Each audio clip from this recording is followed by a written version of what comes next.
My sister-in-law tried to wreck my marriage, unaware I owned her home. Before we begin the story, make sure to subscribe to our channel and never miss more incredible stories every day. My husband has been lying to you, Tessa says, and she doesn't even blink.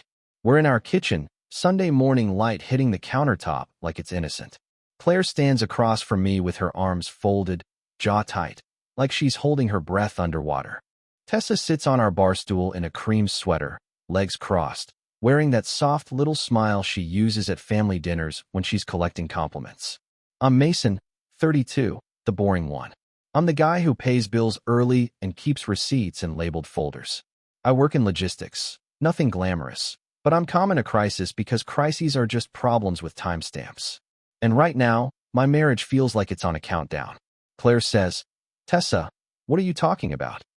Tessa tilts her phone so Claire can see. I didn't want to bring this to you, but I can't watch you get hurt. My stomach drops because I already know what she's going to show. Not because I did anything. Because I've watched Tessa build stories out of air for months, and she's finally decided to set one on fire. Claire's eyes flick to me. Mason, I keep my voice low. Whatever she's showing you, let me see it too. Tessa laughs like I'm adorable. Of course you'd say that. You always want to control the narrative. She starts scrolling. I catch glimpses, a contact name, Kara, and a chain of texts that look like they come from me. Flirty. Specific. The kind of betrayal that doesn't just break trust, it breaks your appetite. Claire whispers, is this real? No. I say, and I hate how thin the word sounds. I've never even met a Kara. Tessa's smile doesn't move. Then explain why your number is on it. Because for the last 8 weeks I've been documenting her. The weird accidental drops by our house. The way she turns every conversation into a test Claire doesn't know she's taking. The way she's always nudging Claire toward me like I'm a door that should be locked. I glance at the folder on top of the fridge. Rent ledgers, lease addendums, printouts. Things I never wanted to use in my own home. Claire takes the phone from Tessa, hands trembling as she scrolls faster, and I see her face change from confusion to pain. Then Claire asks to see the messages Tessa says she found. 2 years ago, Tessa is a completely different person, at least on paper. When Claire and I get married, her family feels loud but warm. Her mom hugs too long. Her dad tells the same jokes. And Tessa is the fun sister who brings cupcakes and insists on taking photos. She calls me Big Bro, even though we're not close, and I assume it's just her being bubbly. Then she breaks up with her long-term boyfriend, quits her job to protect her mental health. And suddenly, every conversation is about how nobody supports her. The housing piece starts with Claire's guilt. Tessa calls Claire crying one night. I can't afford my lease anymore. They're going to evict me. I'm scared. Claire looks at me with those eyes that make me want to fix things.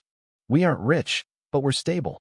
And I happen to own a small townhome on the edge of the suburb, an investment I buy before Claire and I meet. Through an LLC, so my name isn't on every public website, and so renters don't show up at my job. Jordan, my friend from college, handles it as the property manager. He's the one who does repairs, collects rent, deals with complaints. It's cleaner that way. Claire says, could Tessa stay there for a while? Just until she gets back on her feet. I tell her the truth in private. I own it. But I'd rather your family not know. The second they do, it's going to turn into a revolving door of emergencies. Claire nods, a little embarrassed. Okay, we can keep it simple. Jordan can be the point of contact. So we do. I draft a normal lease. Market rate rent discounted by a couple hundred because I'm not heartless, with an addendum about quiet hours, no unauthorized occupants, and no altering locks. It's the kind of boring document that protects everyone. At the move-in walkthrough, Tessa squeals, this place is so cute. You're literally saving my life, Claire. I keep it neutral. Jordan will handle maintenance requests. She hugs me anyway. You're such a good husband. For a while, it works. Tessa posts selfies in the living room, tags the city, talks about fresh starts. Claire relaxes. I relax. Then, 6 months in, Jordan texts me a photo of a rent envelope with nothing inside. And that's when I realize Tessa isn't just broke. She's testing how far she can push. The first splinters are small enough to ignore if you want peace. Tessa starts calling Claire at work just to chat, but every call ends with a tiny question. Does Mason ever get angry? Do you guys share accounts? If you ever needed space, you can stay with me, right? Claire shrugs it off. She's anxious. She's been through a lot. Then I catch the way Tessa narrates me when I'm not in the room. At dinner, I step outside for a call and come back to Claire staring into her wine. Tessa is mid-sentence, voice syrupy. I'm not saying Mason is controlling, she's saying. I'm just saying some men don't realize how they come across. I blink. What did I miss?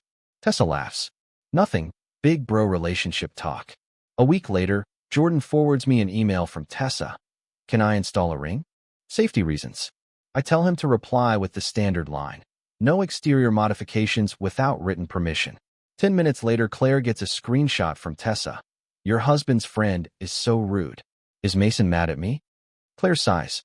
Could you just be nicer? She already feels judged. I am nice. That's the problem. Tessa treats niceness like a vending machine. Insert guilt, receive compliance. Then come the jokes. At game night, she stage whispers. If Mason loses, do you sleep on the couch? Everyone laughs. Claire doesn't. She also starts asking strange questions about the townhome. Who actually owns it? Is Jordan the landlord? Could you ever buy it? I keep it casual. Your lease is with the property company. That's all that matters. Her eyes linger a beat too long. Right? Of course. The next boundary violation is physical. Claire and I come home one Friday to find Tessa sitting on our porch with a grocery bag, like she's been invited. Surprise. I brought dinner. Claire says, you didn't text. I did, Tessa says fast. Maybe Mason didn't tell you. I check my phone. Nothing. Tessa watches me scroll like she's daring me to accuse her. Later, after she leaves, Claire whispers, why does it feel like she's trying to get between us? Because she is, and I finally hear it out loud. Tessa waits until Claire is already tired to swing the first real punch. It's a Tuesday in late October, October 22nd, when Claire comes home quiet. She doesn't kiss me. She sets her purse down like it's heavy. What's wrong? I ask. She stares at the sink. Tessa met me for coffee. My chest tightens. Okay. Claire pulls out her phone and slides it across the counter. On the screen is a screenshot of a text thread with my number at the top. The contact name is Kara. My stomach does that sick flip again. The messages are specific enough to sting, but not so dramatic they sound fake. Last night was fun. I like how you look in my hoodie. Don't tell your husband. Claire's voice trembles. She said she didn't want to show me, but she couldn't keep it. I force my hands to stay open. Let me see the whole thing. She said this is all she has. Claire says, and her eyes finally meet mine. Mason, be honest. Did you? No, I cut in. Too sharp. I soften. No, I swear. Claire flinches anyway, and that hurts more than the screenshot. I pull up my actual message history. Look, there's no Kara. There's no thread. Claire's lips press together. She said you might have deleted it. Then check my phone bill. I say, check my location history. Check anything. I will hand you everything.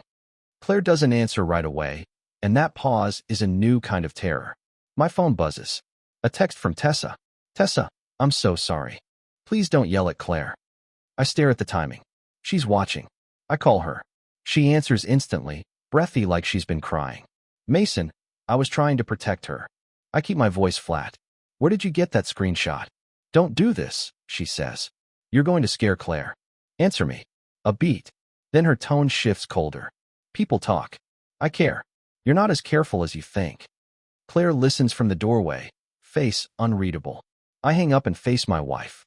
You can be mad at me, but don't let her steer you. Claire swallows hard and says the sentence I'm not ready for. I need space tonight to think about what's true. Claire sleeps in the guest room, and the silence feels weaponized. I don't pound on her door. I open my laptop and do what I always do when fear shows up. I document. Phone bill, no unknown numbers. Location history, work, home, grocery store, gym. Boring. Faithful. I screenshot everything, label a folder 10 to 22, and email it to myself in case my phone accidentally dies. In the morning I say, I'm not asking you to trust me blindly. I'm asking you to look at facts. Claire's eyes are rimmed red. Facts don't tell me why my sister would lie. That's when it hits me. The real damage isn't the screenshot. It's the version of me Tessa has been building in Claire's head for months. That weekend, Claire's mom hosts dinner. Tessa is already there, perched beside Claire like a bodyguard. When I walk in, she hugs me too long and murmurs, I hate conflict. Claire's dad asks, What's going on with those texts? I keep my voice steady. They're fake. I can show my phone records. Tessa's eyes widen theatrically. Mason, don't make this worse. I turn to her. Give me your phone. Let me see the original thread. Her smile stays glued on. I don't have it. I saw it on someone else's phone. Who? I ask. She clutches her chest. I'm not throwing anyone under the bus. Her mom immediately says, Honey, you don't have to. Then she looks at me like I'm bullying her. My request for proof becomes an interrogation in real time. Tessa has arranged it, so any pushback makes me the bad guy. On the drive home, Claire stares out the window. You interrogated her. I asked a question. I say. She's accusing me. Claire's voice cracks. I need you to stop fighting with my family. I swallow. I'm not fighting. I'm trying to survive this without losing you. She doesn't answer, and that silence is its own verdict. My phone buzzes. Jordan, call me now. Something's off, and it's not just the rent. I hit dial, and when he answers, his first words freeze my breath. Jordan doesn't waste words. Your tenant is running a game, he says. And she just slipped. I sit at the edge of my couch with my notebook open. Slow down. He exhales. Yesterday, Tessa emailed me from a new address asking for proof of ownership so she can apply for assistance. Then she called the office line and tried to record me. I could hear it when she hit speaker. My skin prickles. Why would she need proof of ownership? That's what I asked, Jordan says. She kept demanding the deed. When I told her the lease is with Maple Key Holdings, she snapped. That's not a real person. Maple Key Holdings is the LLC. My LLC. Jordan continues. I went by today because she filed an emergency maintenance request, said the front door lock is broken. It isn't broken. It's new. My stomach sinks. She changed the locks. Lease Clause 7B. No altering locks without written consent. I took pictures. Time-stamped. He pauses. Also, there's a guy's shoes by the entry. 2 toothbrushes. She swore she lives alone. Unauthorized occupant. Another violation. Another pressure point. Send me everything. I say, including the email headers. I already did, he replies. Check your inbox. Attachments. Photos of the new lock, October 27th at 3:14 p.m., the maintenance ticket, and a PDF of the lease with Clause 7B highlighted. Then Tessa's email. I click Show Original and stare at the technical lines most people ignore. She isn't emailing like a normal tenant. She's masking where she is. Jordan's voice drops. Mason, she also asked if the company would ever sell the unit to her. I let that hang in the air. She can't pay rent, but she's fishing for ownership. Jordan says, this isn't messy. It's planned. I open a new spreadsheet and start a timeline. Dates, screenshots, emails, photos, witnesses. If Tessa wants a war of stories, I'm giving her a war of records. The status bar is wrong. Android signal icons on an iPhone thread. Then I spot the screenshot detail that no real iPhone makes. Once I see the wrong status bar, the panic turns into something colder. I ask Claire for one thing. 10 minutes. No yelling. Just information. She agrees with a stiff nod and sits at the table like we're negotiating a treaty. Can you forward me the screenshot Tessa gave you? I ask. Claire hesitates. Why? Because screenshots have fingerprints. I say. Please. She airdrops it to my laptop. The file name is img_4821 JPG, but the metadata shows it's created on October 22nd at 9:41 p.m., hours after Tessa claimed she found it. If it existed earlier, why is it generated later? Evidence beat 2. My carrier call log for October 22nd. No calls. No texts to unknown numbers. I export the PDF and save it as evidence_10-22_call log. PDF. I zoom in on the screenshot until the pixels break. The message bubbles use the wrong font weight, and the timestamps have an extra space iOS doesn't use.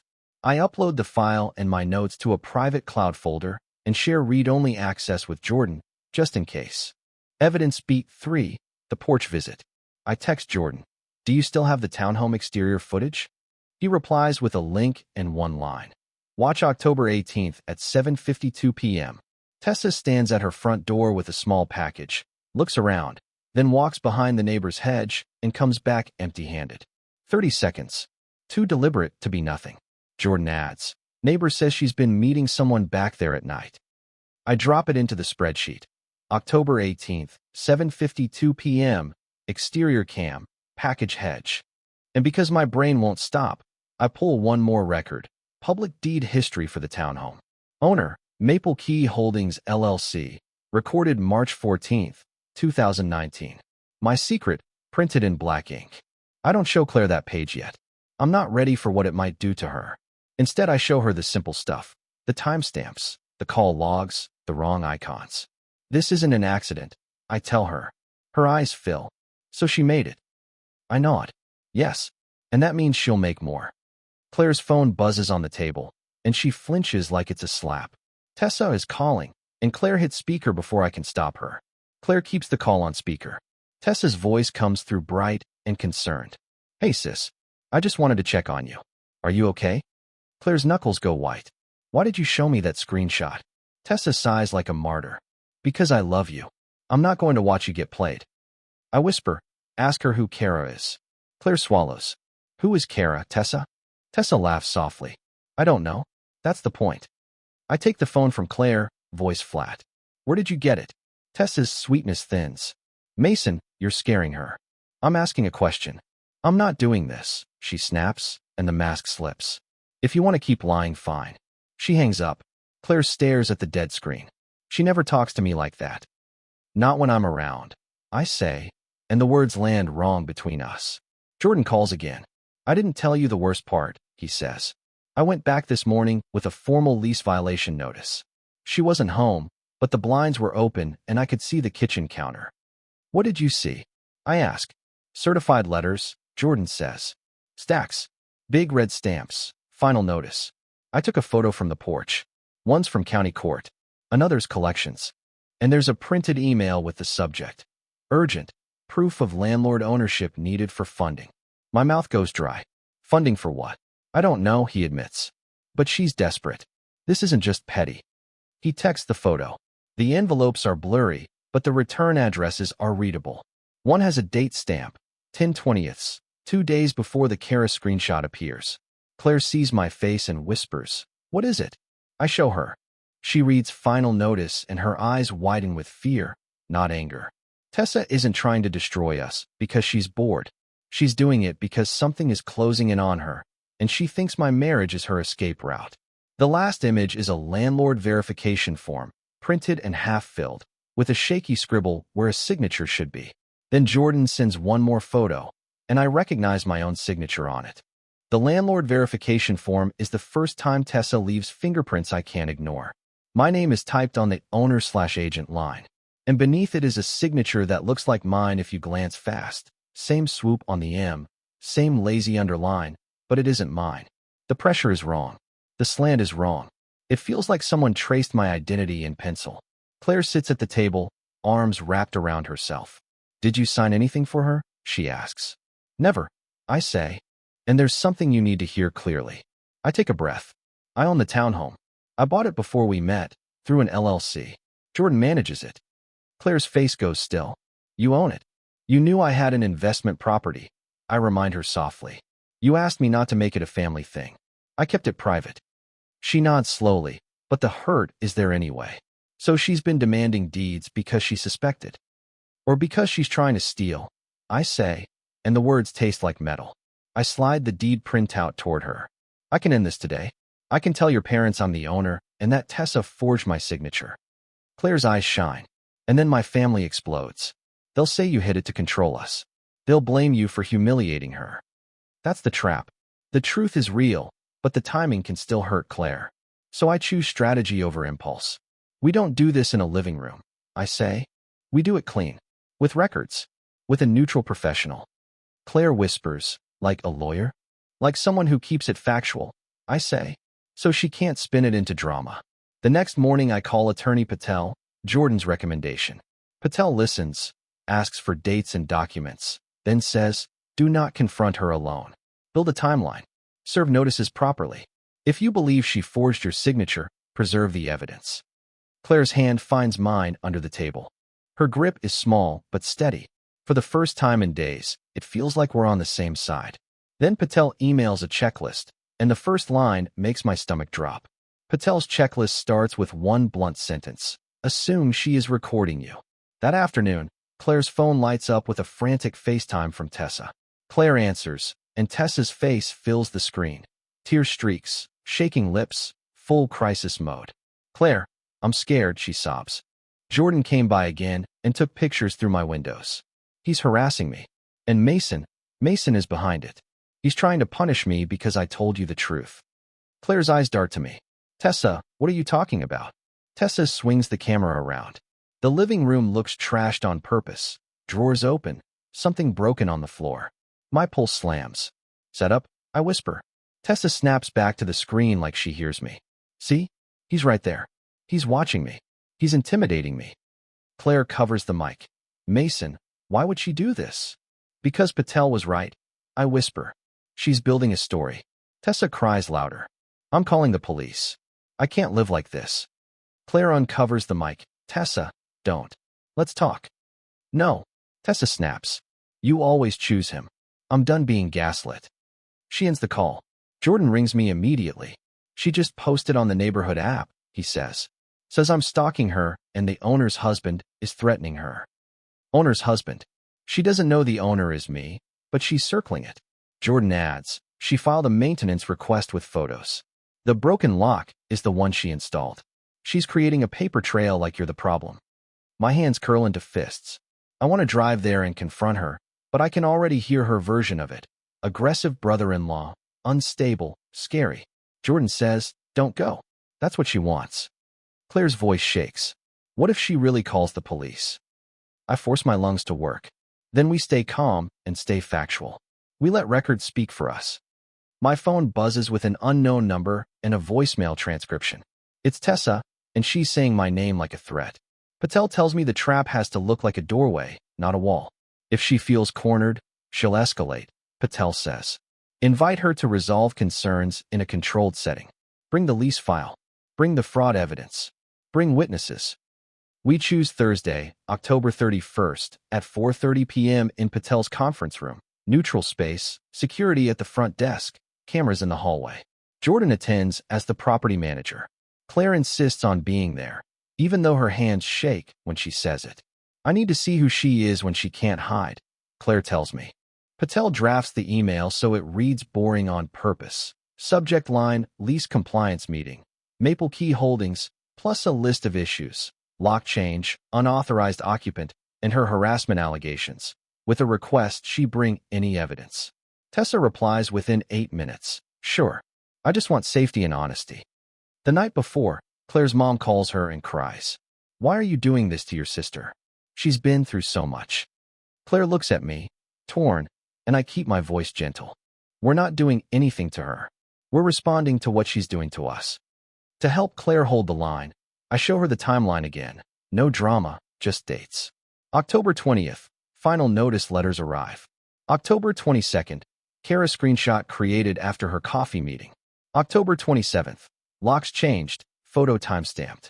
October 28th, new email address demands a deed. Claire stares at the sequence like it's a sentence. Before we leave, Patel says, print duplicates. Don't improvise. If she lies, don't argue. Ask her to clarify on record. Jordan brings a thumb drive with the camera clip and still frames with timestamps burned in. I bring the deed printout too, folded inside my folder like a last card I'm not ready to play. At 4:29, Claire and I sit side by side at the polished table. Patel sits at the head. Jordan's hands stay visible, calm. The door opens, and Tessa steps in like she owns the room. Tessa walks in smiling, holding a folder that matches mine exactly. Patel's calm makes Tessa's performance look loud. We're here to address lease compliance and the allegations you've made, Patel says. Tessa clutches her chest. I just want Claire safe. Jordan slides the lease forward. Clause 7b. Locks changed without consent. Photo timestamped October 27th, 3:14 p.m. Tessa gives a tiny laugh. My lock was broken. I felt unsafe. Patel asks, do you have proof the lock was broken before you replaced it? Tessa's smile twitches. Not with me. I open my folder and place down 3 pages, one at a time. First, the Kara screenshot file details with the creation time highlighted. October 22nd, 9:41 p.m. Second, my carrier log for October 22nd, No mystery texts, no secret calls. Third, still frames from the exterior camera. Tessa at the door with a package. Then behind the hedge, timestamp burned into the image. Tessa's eyes flash. Why are you watching me? Jordan stays even. Exterior footage disclosed in the lease. Patel turns to Tessa. You brought a folder. Please share your evidence. Tessa opens hers like she's presenting a project. Printed screenshots, a typed statement about harassment, and a cropped photo of the lock that conveniently hides how new it is. Patel points. Who created the Kara screenshots? Tessa shifts. I don't know, but Claire deserves to know her husband. Answer the question, Patel says. Tessa's voice sharpens. Why are you all ganging up on me? Claire finally speaks, voice raw. Because you made me doubt him. Tessa snaps. I tried to save you. I slide the final document across the table. You wanted proof of ownership. I say. Here it is. Her eyes drop to the deed printout. The smugness lasts exactly 1 second, until she reads Maple Key Holdings, LLC. I lean forward. That's my company. I own the townhome. Tessa laughs, ugly and thin. Of course you do. Of course you're hiding things. Patel adds. We also have a forged owner verification form bearing Mr. Mason's name and signature. Tessa's face drains. I didn't forge. I just needed help. Claire whispers. Help with what? Tessa opens her mouth, and Patel glances at their laptop screen. Then Patel says, Mason, there's already a case number attached. The case number isn't a courtroom scene. It's paperwork that already exists with my name on it. Patel turns the laptop so we can see. County Housing Assistance Portal, they say? An application was submitted for Tessa's unit. Attached is an owner verification form with your forged signature. Jordan's jaw tightens. So she tried to get money using his identity. Tessa's voice turns small. I was going to fix it. Patel stays flat. That's not how fraud works. Mason, file a report to protect yourself. Also, we serve notice today. Cure the lease violations or vacate. They print it out. Unauthorized lock change, unauthorized occupant, unpaid rent balance, interference with management. 10 days. Then eviction filing. Simple. Boring. Devastating. Tessa shoots up from her chair. You can't kick me out. I'll tell everyone you were my secret landlord. I keep my voice even. You signed a lease. You violated it. You forged my signature. Her eyes narrow. You think your spreadsheets make you untouchable? Patel doesn't blink. Any further harassment or false claims may support a protective order. After the meeting, Tessa floods Claire's phone with messages, apologies that turn into threats in the same breath. One line sticks. If you do this, you're dead to me. Claire's mom calls within an hour, crying. How could you evict her? She made a mistake. Claire's voice shakes. Mom, she forged his signature. She tried to break my marriage. Her mom pauses, then says, Mason never should have hidden owning that house. Even now, the family reaches for a story that makes Tessa less guilty. That evening I file the forgery report at the station, handing over printed screenshots, the deed, and Patel's notes. The officer gives me a receipt and a case reference. Like this is just another Tuesday. When I get home, I'm empty. I'm supposed to be at the warehouse at 6 a.m., but I'm already burning PTO on chaos, and my supervisor has warned me once. Keep personal drama off company email. Then my boss forwards me an email from an address I recognize. The email from my boss is short and polite, which somehow makes it worse. Can you step into my office tomorrow? He writes. We received a complaint about you. It's from Tessa's new address, the same one Jordan saw. A rambling message about harassment, secret ownership, and me being unsafe, CCing HR. Patel isn't surprised. Forward it to me. Don't respond, they say. For the next week, I live like everything is evidence. No speakerphone. No venting texts. Claire and I start nightly check-ins. What felt scary today? What felt steady? What we need tomorrow? Claire books us a counseling session. I don't want her to leave scars in places we don't see yet, she says. In that office, Claire admits it out loud. I doubted Mason. For a minute, I believed the picture instead of the person. I don't punish her. I admit my part too. I hid the ownership too long. It made it easier for Tessa to twist privacy into secrecy. We set rules, written down like vows with teeth. No private meetings with Tessa.